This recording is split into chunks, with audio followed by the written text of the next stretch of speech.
नमस्कार आदाब, आप देख रहे हैं इंडिया न्यूज़। मैं आपका होस्ट नूर आलम। अभी मैं हूँ कमरहट्टी की आबादी में, जो ये क्रिक रोड के नाम से जाना जाता है।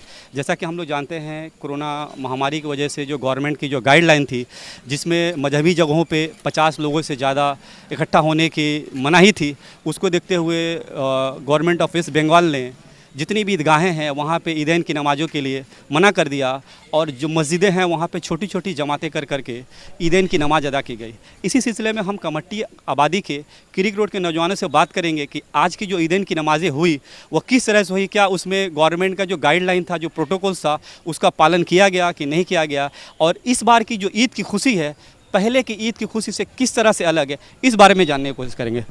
मेहताब साहब, इंडिया न्यूज़ में आपका खैर मकदम है। बहुत बहुत आपका शुक्रिया। आपका चैनल का माध्यम से एक बार और अपने क्रिक रोड के नौजवानों का हम अपने चैनल का माध्यम से दिखाया था। आज भी आप आए हैं, आपका बहुत बहुत शुक्रिया अदा करते हैं। सबसे पहले कि और मेहताब साहब, यहाँ पे मस्जिद बिल्कुल करीब है। मैं कैमरामैन को बोलूँगा कि एक बार मस्जिद की तरफ दिखाएं पिक्चर। बिल्कुल मस्जिद के हम लोग करीब हैं, जहाँ पे यहाँ के नौजवान से बात करेंगे। तो मेहताब साहब, जो आप लोगों ने ईदैन की आज नमाज़ें यहाँ पढ़ी, तो किस तरह से नमाज़ें पढ़ी गई? क्या यहाँ पे जो कोरोना का जो प्रोटोकॉल्स है, जो सैनिटाइजेशन या नो मास्क नो एंट्री, इसका पालन किया गया? बहुत अच्छी तरह से पालन किया गया। हमारे जो हुकूमत का जो गाइडलाइंस था, यहाँ के इमाम ने पहले ही बता दिया था कि बिना मास्क के आप लोग मस्जिद में नहीं आए, और छोटी छोटी जमातों के साथ, जहाँ पर एक जमात दो जमात होती थी, वहाँ पर चार चार जमात हुआ है। यहाँ के लोगों ने बहुत ही अच्छा इमामों का साथ दिया। इमाम साहब लोग ने भी हमारा बहुत ही ख्याल रखा। बहुत सही तरीके से ईद उल फित्र का नमाज अदा की गई है। तो जैसा कि आप देख रहे हैं कि जो कोरोना महामारी का ये लहर है, इस बार का लहर बहुत ही डेडली है। तो क्या यहाँ के लोग तैयार हैं? यहाँ पे ऑक्सीजन अवेलेबल है? अगर खुदा ना खास्ता अगर यहाँ पे महामारी फैलती है, कोरोना संक्रमण फैलता है, तो आप लोग यहाँ की तैयारियाँ करके रखें हैं क्या? पूरा तैयारी है, हुकूमत की तरफ से पूरा तैयारी है। अगर ऐसा किसी का भी होता है हमारे इलाके में या कमट्टी में, ऑक्सीजन जब भी बोलिएगा हाजिर रहेगा। किसी को कोई किस्म की परेशानी नहीं होगी, दरवाज़ा खुला हुआ है। कल मैंने देखा था फेसबुक पेज लाइव से कि मदन मित्रा जी के जानिब से यहाँ पे गरीब ज़रूरतमंद लोगों में दूध तकसीम किया गया, और जो तकसीम करने वाले हैं उनसे मैं बात करूँगा, जानने की कोशिश करेगा कि किस तरह से लोगों को क्या दिया गया। हम लोग दूध दिए, लच्छा सवई भी दिए, और चावल, आटा, दाल, कपड़ा, साड़ी, लुंगी, पंजाबी, सब ये सब हम लोग मदन मित्रा यहाँ कमट्टी के लिए, कमट्टी के गरीबों के लिए, अवामों के लिए बहुत सारा फैसिलिटी दिया है। पहले एमएलए भी नहीं था, तब वो उन्होंने बहुत लॉकडाउन में काम किया। लैक्टोजिन दूध से लेके बच्चा लोग के लिए, और राशन पानी, यहाँ तक पैसा भी मदन दा जिसको पैसा का दरकार है, 1000 रुपया 2000 रुपया गरीब आदमी के लिए मदन मित्रा पहुँचाए हैं, और बहुत सारा मदन मित्रा ने काम किया है। यहाँ पे और भी नौजवान हैं, उन लोगों से बात करेंगे। जैसे एक नौजवान का मैं देख रहा हूँ, जैसे कि हम लोग देख रहे हैं कि कोरोना महामारी में लोग बहुत ज़्यादा बेरोजगार हुए हैं, बेरोजगारी बढ़ी है, रोजगार नहीं है, काजो काम नहीं है, कारोबार ठप है। तो कुछ ऐसे नौजवान से बात करते हैं, जानने की कोशिश करते हैं कि आज के दौर में वो किस तरह से अपनी लाइफ से स्ट्रगल कर रहे हैं, और गवर्नमेंट से कितना खुश है या नाखुश है, कि उनके लिए सरकार क्या कर रही है। अपना नाम बताओ। मोहम्मद इखलाक। सबसे पहले मैं शुक्रगुजार हूँ न्यूज़ इंडिया का, जो इस कोरोना महामारी में मीडिया के माध्यम से अपने आप को लोगों के करीब इस तरह किया है कि उनको खुद से डर नहीं लग रहा है कि मेरा हाल क्या होगा। वो लोगों की गुर्बती को, लोगों की गरीबी को, लोगों की परेशानियों को हुकूमत तक पहुंचाना, उनको ख्याल करना, इस तरह से उन्होंने बढ़ चढ़ कर कदम लिया। सबसे पहले शुक्रिया अदा ये। दूसरी बात, जहाँ तक मस्जिद में इबादत करने का, सैनिटाइज़ करने का है, तो आपको बुनियादी मैं बात बताता चलूँ कि जिस मजहब इस्लाम में वज़ू का पानी जाया करना मना है, तो वह मुसलमान गाइडलाइन का क्यों नहीं पालन करेगा।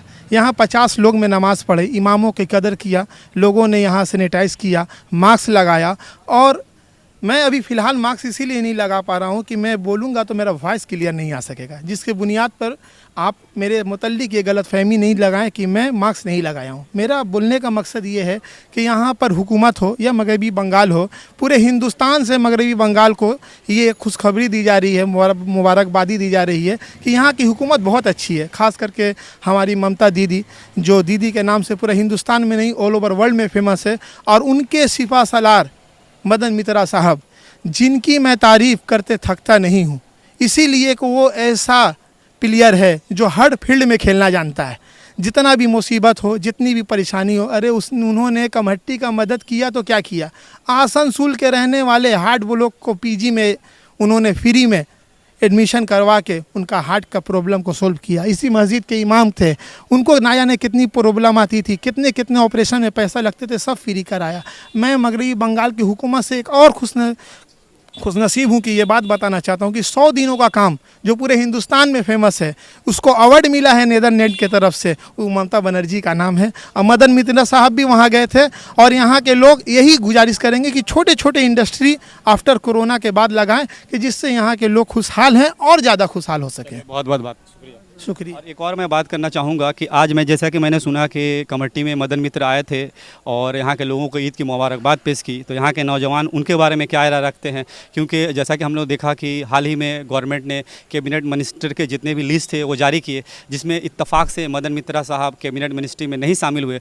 तो उसको लेकर के यहाँ के जो तृणमूल कार्यकर्ता है उनकी क्या राय है, उनकी क्या सोच है? आइए हम एक बार फिर मेहताब आलम से बात करते हैं, क्या बोलना चाहेंगे इस बारे में? यही बोलना चाहते हैं ममता बनर्जी से, हमारी दीदी से, मदन मित्रा ऐसा लीडर नहीं मिलेगा पूरे बंगाल में, कहीं नहीं मिलेगा। वह जहाँ भी जाते हैं वहीं के हो जाते हैं। हमारी खुशनसीबी है कि मदन मित्रा हमारे 112 नंबर विधानसभा कमट्टी असेंबली के नेता है। हम लोगों के यही अफसोस है, बहुत अफसोस है कि उनको कैबिनेट मिनिस्ट्री नहीं मिला।